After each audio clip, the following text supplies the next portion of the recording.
पदभार संभालते ही विदेश मंत्री एस जयशंकर ने कैसे पाकिस्तान को बहुत क्लियर मैसेज दिया, एकदम साफ संदेश है। विदेश मंत्री एस जयशंकर का बड़ा बयान, पाकिस्तान सालों से सीमा पार आतंक फैलाता आया है। सीमा पार आतंक अच्छे पड़ोसी की नीति नहीं हो सकती, यह कहा गया है। चीन और पाकिस्तान की स्थिति अलग अलग है। चीन के साथ हम सीमा विवाद सुलझाने की कोशिश करेंगे, ये कहा है विदेश मंत्री एस जयशंकर ने अपना पदभार ग्रहण करने के बाद। सुनिए। मैं इतना ही कहूँगा कि जो नवाज शरीफ साहब का जो कल जो ट्वीट एक्स में जो उनकी जो पोस्ट जो हुई थी, हमारे यहाँ से प्रधानमंत्री ने भी अपनी ओर से उनका स्वागत किया और अपने भावनाओं को प्रकट किया, तो वह कृपया आप उसको देख लें। आपने पाकिस्तान और चाइना के बारे में कहा, वो अलग देश हैं, रिश्ते भी कुछ अलग हैं, वहाँ जो समस्या जो है वो भी कुछ अलग है। तो चीन के बारे में हमारी फोकस तो होगी कि सीमा में जो स्थिति जो है उसमें अभी भी कुछ इश्यूज बाकी बचे हुए हैं, तो उसको कैसे निपटाया जाए।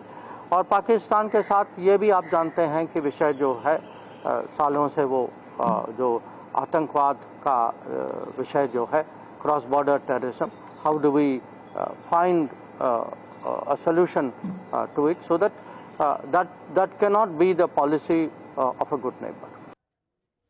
और इस बीच पाकिस्तान को विदेश मंत्री की खरी खरी, पाकिस्तान आतंक फैलाने वाला देश है। एस जयशंकर ने ये बड़ी बात कही है। सालों से सीमा पार आतंकवाद पर फोकस रहा है पाकिस्तान का। पड़ोसी की नीति आतंक वाली नहीं हो सकती, ये भी दो टूक कह दिया गया है। चीन पाकिस्तान अलग अलग देश हैं और ऐसे में आतंकवाद का हल निकालना हमारी प्राथमिकता है, इस पर भी जोर दिया गया। तो देखिए, पाकिस्तान के लिए मैसेज बिल्कुल क्लियर है, बहुत साफ संदेश विदेश मंत्री एस जयशंकर की तरफ से दिया गया है। मोदी के मेहमान न्योता नहीं, किस तरह से भड़का पाकिस्तान। अब आइए आपको कुछ डिटेल हम बताते हैं, जानकारी देते हैं कि इस वक्त पाकिस्तान की तरफ से जो बयानात सामने आए उसके मायने क्या थे और प्रधानमंत्री नरेंद्र मोदी ने अपने वक्तव्य के जरिए क्या बताने की कोशिश की। मोदी के मेहमान बांग्लादेश, मॉरिशस, मालदीव्स, भूटान, श्रीलंका, नेपाल, सेशल्स, इन तमाम देशों के राष्ट्राध्यक्षों को हमने शपथ ग्रहण समारोह के दौरान देखा प्रतिमा। बिल्कुल, और पाकिस्तान को न्योता नहीं भेजा गया, उसकी कई वजह है। आतंकियों को भेजता रहता है, ये सिलसिला कब से जारी है ये भी आप जानते हैं। श्रद्धालुओं को टारगेट किया गया, उन्हें मारा गया।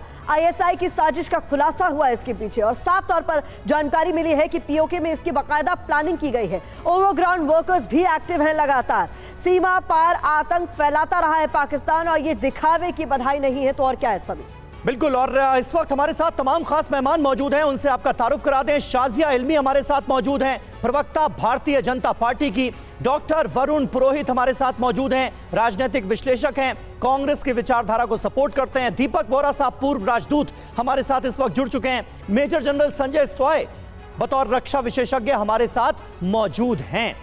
शहबाज शरीफ की तरफ से एक लाइन की बधाई और नवाज शरीफ की तरफ से बड़ा मैसेज, उसके बाद प्रधानमंत्री नरेंद्र मोदी की प्रतिक्रिया। शाजिया, इसमें क्या मैसेज छिपा हुआ है पाकिस्तान के लिए, अगर आप डिकोड करके हमारे दर्शकों को और बता सकें।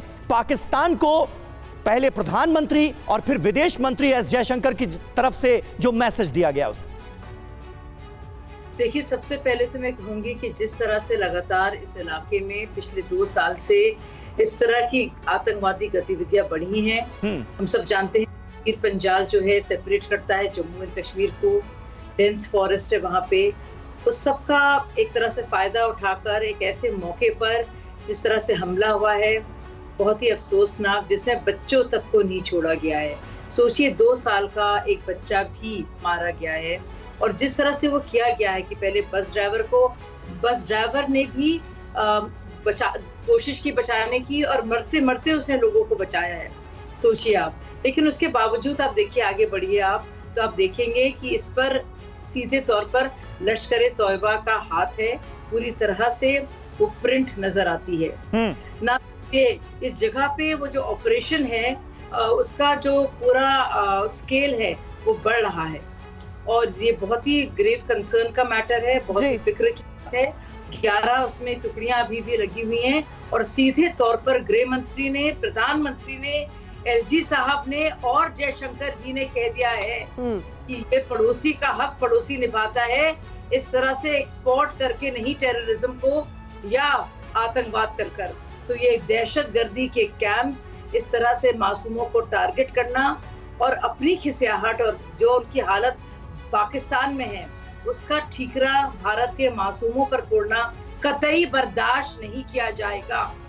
ये डिकोडेड है, ये बिल्कुल साफ तौर से कहा गया है और मुझे लगता है अब ये इसको और बर्दाश्त करने की ना तो क्षमता या कुव्वत या बर्दाश्त का मादा पूरी तरह और वो से साफ तौर पर डॉक्टर एस जयशंकर के बयान में झलक भी रहा है। दीपक वोरा सर, कुल मिलाकर जिस तरीके से एस जयशंकर ने अपनी बात साफ तौर पर कह दी है, ये कहते हुए कि जिस तरीके से आतंक फैलाया जा रहा है वो अच्छे पड़ोसी की नीति हो ही नहीं सकती। ऐसे में शुरुआत कर दी है उस मैसेज के साथ जिसमें कोई कंफ्यूजन पाकिस्तान को होना नहीं चाहिए कि जब तक शांति नहीं होगी तब तक बातचीत नहीं होगी।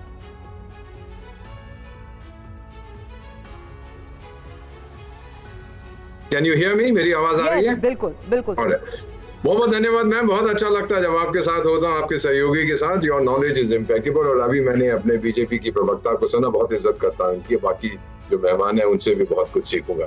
फर्स्ट थिंग, पाकिस्तान की सच्चाई क्या है? 3 चीजें। उसकी आइडियोलॉजी है आतंक, उसका धर्म है आतंक, उसका वर्तमान है आतंक। इसके अलावा और कोई चौथी चीज नहीं है उस देश के बारे में।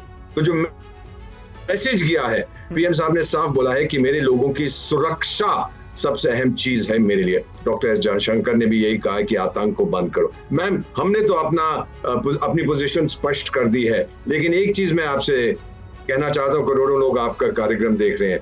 3 पीढ़ियां, एक पीढ़ी 25 साल की होती है, पाकिस्तान में हो चुकी हैं जब से उसका निर्माण हुआ था, और तीनों को यही बताया है कि आपके लिए जन्नत है, आप जाके मरो और मारो। ये माइंडसेट नहीं बदलेगा जितना मर्जी आप जोर लगा लीजिए, क्योंकि अगर दुनिया में उसकी कोई रेलेवेंस है आज, वो आतंक है। इसीलिए स्पष्ट हमने कर दिया है कि टाइगर, तूने जो करना है कर, जितनी साजिशें कर, लेकिन हमारा विकास है, हमारा संकल्प है विकास, डेवलपमेंट। आपका है आतंक।